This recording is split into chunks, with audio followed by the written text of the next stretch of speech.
काल रात्री तुम्ही शांत झोपला असाल, पण त्याच वेळी महाराष्ट्रात 150 वेगवेगळ्या ठिकाणी पोलिसांच्या गाड्या सायरन न वाजवता पोहोचत होत्या. कोणी मोठा सराईत गुन्हेगार पकडायचा नव्हता. पकडायची होती तुमच्या आमच्या शेजारी राहणारी अगदी साधी दिसणारी पोरं. कोणी मोबाईलच्या दुकानात काम करणारं, कोणी कॉलेजला जाणारं. कारण ही पोरं थेट पाकिस्तानच्या एका गँगस्टरकडून ऑर्डर्स घेत होती. कशासाठी? कोणत्याही मोठ्या विचारधारेसाठी किंवा धर्मासाठी नाही, तर केवळ काही हजार रुपयांसाठी. हे सगळं एखाद्या वेब सिरीजच्या स्क्रिप्टसारखं वाटत असेल, पण हे काल रात्री आपल्या राज्यात घडले. नमस्कार, मी सुनील आणि तुम्ही पाहताय या बोलूया. 10 जुलैची सकाळ होती. महाराष्ट्र दहशतवाद विरोधी पथकाने म्हणजेच ATFच्या 14 युनिट्सनी संपूर्ण महाराष्ट्र अक्षरशः पिंजून काढला. मुंबई, ठाणे, नवी मुंबई, पुणे, संभाजीनगरपासून ते थेट गोंदियापर्यंत छापे पडले. तब्बल 112 जणांची ओळख पटवून त्यांची कसून चौकशी सुरू झाली. मराठवाड्यातून विशेषतः छत्रपती संभाजीनगरमधून काही जणांना ताब्यात घेतलं गेलं. पण गोष्ट फक्त या छापांची किंवा आकड्यांची नाही आहे. गोष्ट त्यामागच्या एका भयंकर आणि अतिशय शांतपणे पसरत चाललेल्या जाळ्याची आहे. आता हे जाळं कसं काम करते ते समजून घ्या. संभाजीनगरच्या मिसारवाडीत राहणारा एक साधा तरुण, त्याची खाजगी गाडी काही दिवसांपूर्वी अचानक शेकडो किलोमीटर दूर थेट राजस्थानच्या आंतरराष्ट्रीय सीमेवर जाऊन परत येते. आता मला सांगा, मराठवाड्यातल्या एका गल्लीत राहणाऱ्या तरुणाला थेट पाकिस्तान सीमेवर जाण्याची काय गरज पडली? आजकाल सीमेपलीकडून ड्रोनद्वारे शस्त्रास्त्रे आणि ड्रग्ज फेकले जातात. गुप्तचर यंत्रणांच्या भाषेत याला डेड ड्रॉप म्हणतात. म्हणजे माल पाठवणारा आणि घेणारा हे एकमेकांना कधीच भेटत नाहीत. तो माल उचलून महाराष्ट्रात आणण्यासाठी तर ही गाडी सीमेवर गेली नव्हती ना? हा प्रश्न आता तपास यंत्रणांना पडलाय. तिकडे मुंबईत एक वेगळंच आणि खूप अस्वस्थ करणारं नाट्य घडत होतं. मुंबईतल्या वांद्रे परिसरात महानगरपालिकेने अनधिकृत बांधकामावर कारवाई केली. ती एक साधी प्रशासकीय कारवाई होती, पण तिथे हुझैफा नावाचा एक तरुण या पाडकामाचे थेट व्हिडिओ रेकॉर्ड करत होता आणि ते व्हिडिओ तो थेट पाकिस्तानात बसलेल्या त्यांच्या हँडलरला पाठवत होता. का? कारण त्या पाडकामाचा बदला घेण्यासाठी दिल्ली किंवा मुंबईत मोठा हल्ला करण्याची तयारी तो करत होता.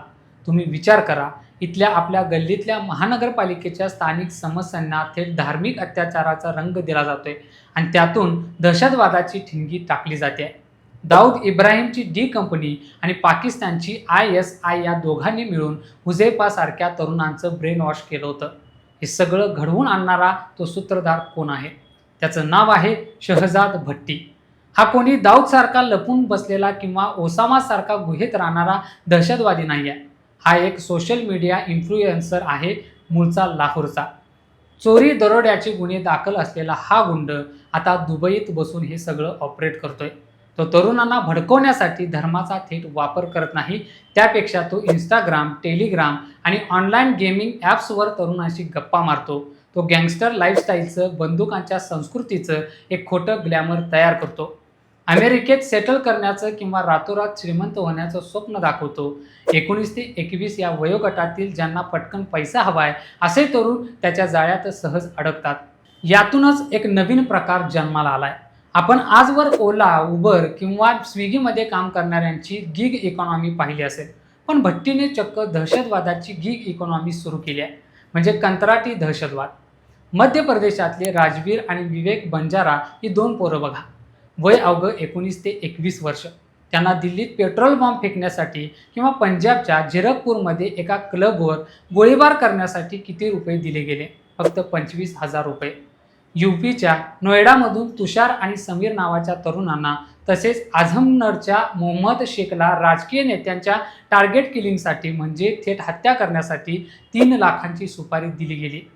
50,000 रुपये ॲडव्हान्स म्हणून त्यांच्या खात्यात आले सुद्धा होते. मोहम्मद शेखला तर त्याची हिंमत तपासण्यासाठी चक्क एक ट्रायल मिशन दिलं गेलं होतं. सर्वात धक्कादायक गोष्ट म्हणजे या पोरांचा आधीचा कोणताही गुन्हेगारी रेकॉर्ड नाही. ते पोलिसांच्या रडारवर कधीच नव्हते. ती अगदी सामान्य घरातली मुलं होती. आता तुम्ही म्हणाल, यात पाकिस्तानच्या ISIचा काय फायदा? फायदा खूप मोठा आणि धोरणात्मक आहे. जागतिक पातळीवर FATFच्या निर्बंधामुळे पाकिस्तान आता थेट लष्कर-ए-तैयबा सारख्या संघटनांचा वापर करून भारतात बॉम्बस्फोट घडवू शकत नाही. जर तसं केलं तर ते लगेच पकडले जातील आणि त्यांच्यावर आर्थिक निर्बंध येतील. मग त्यांनी हा नवा मार्ग काढलाय. उद्या जर दिल्लीत पेट्रोल बॉम्ब फुटला किंवा कोणाची हत्या झाली तर पाकिस्तान जगाला सहज सांगू शकतं की हा आमचा दहशतवादी हल्ला नाहीच, हा तर भारताचा अंतर्गत कायदा आणि सुव्यवस्थेचा किंवा दोन गँग्समधला प्रश्न आहे. याला आंतरराष्ट्रीय राजकारणात पॉसिबल डिनायबिलिटी म्हणतात. म्हणजे गुन्हा करायचा पण त्याची जबाबदारी सहज झटकता येईल अशी सोय करून ठेवायची. लोकांच्या मनात आणखी दहशत बसावी म्हणून आणि तपास यंत्रणांची दिशाभूल करण्यासाठी यांनी एक नवीन नावही शोधून काढले. तहरीक-ए-तालिबान हिंदुस्तान म्हणजेच TTH. पंजाबमध्ये याच नावाने फेब्रुवारी आणि मे महिन्यात 2 पोलिसांची निर्घृण हत्या झाली. गुरदासपूरमध्ये ASI गुरनाम सिंग आणि मझिटामध्ये जोगा सिंग यांना दिवसाढवळ्या मारलं गेलं. हत्या झाल्यानंतर काही तासातच सोशल मीडियावर या TTHने जबाबदारी स्वीकारणारे प्रक्षोभक व्हिडिओ टाकले. दिल्ली आणि फरीदाबादमध्ये भिंतीवर या संघटनेच्या नावाने घोषणा लिहून घेतल्या गेल्या. पण भारतीय गुप्तचर यंत्रणांनी जेव्हा मुळापर्यंत जाऊन तपास केला तेव्हा काय समोर आलं? ही TTH नावाची कोणतीही मोठी स्वतंत्र वैचारिक संघटना नाहीच. हे फक्त शहजाद भट्टी आणि ISIने तयार केलेलं एक खोटं नाव आहे, एक मुखवटा आहे. समाजात भीतीचे वातावरण तयार करण्यासाठी तयार केलेली ही एक प्रॉक्सी सिस्टीम आहे. तुम्हाला प्रश्न पडला असेल की हे लोक पैशांची देवाणघेवाण कशी करतात? बँकेतून नक्कीच नाही, कारण बँक व्यवहार लगेच ट्रॅक होतात.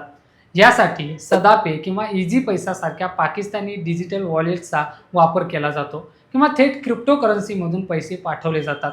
ड्रोनमधून पंजाबच्या सीमेवर फक्त शस्त्रेच पडत नाहीत तर त्यासोबत हेरोईनसारखे ड्रग्जही पडतात.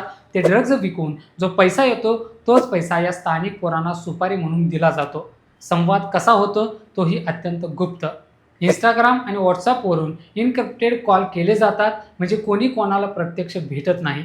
शस्त्रांची तस्करी करणारे वेगळे, ती शस्त्रे लपवणारे वेगळे आणि प्रत्यक्ष गोळी चालवणारे अगदीच नवीन पोरं.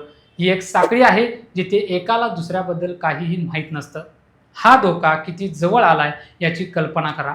आपण आपली शहरं, आपले लष्करी तळ सुरक्षित ठेवण्यासाठी करोडो रुपये खर्च करतो, अहोरात्र पहारा देतो, पण दुसरीकडे शत्रू देश आपल्याच देशातल्या एखाद्या बेरोजगार किंवा मोबाईलच्या आहारी गेलेल्या तरुणाला अवघे 25,000 रुपये देतो आणि आपल्याच शहरात बॉम्ब फेकायला लावतो.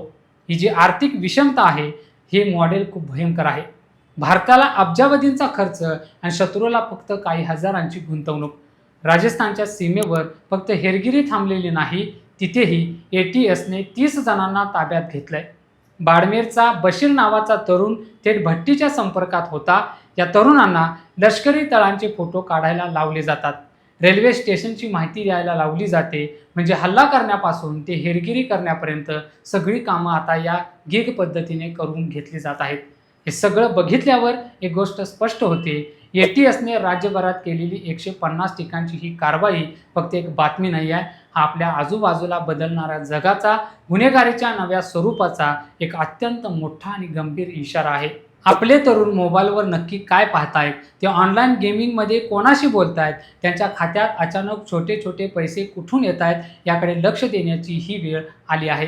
कारण आता दहशतवादी सीमेवरून तार कुंपण ओलांडून घुसखोरी करत नाहीत, ते सोशल मीडियाच्या माध्यमातून एखाद्या रीलच्या किंवा गेमच्या स्वरूपात थेट आपल्या घरात, आपल्या मुलांच्या स्मार्टफोनमध्ये घुसलेले आहेत.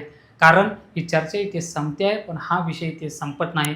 तुम्हाला वाटत असेल की अशा घटनांचा अर्थ समजून घेणं गरजेचं आहे, तर हा व्हिडिओ लाईक करा आणि इतरांपर्यंत नक्की पोहोचवा.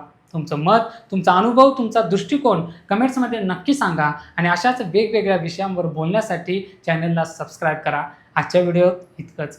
नवीन व्हिडिओत नवीन विषयासोबत पुन्हा भेटूया. या बोलूया.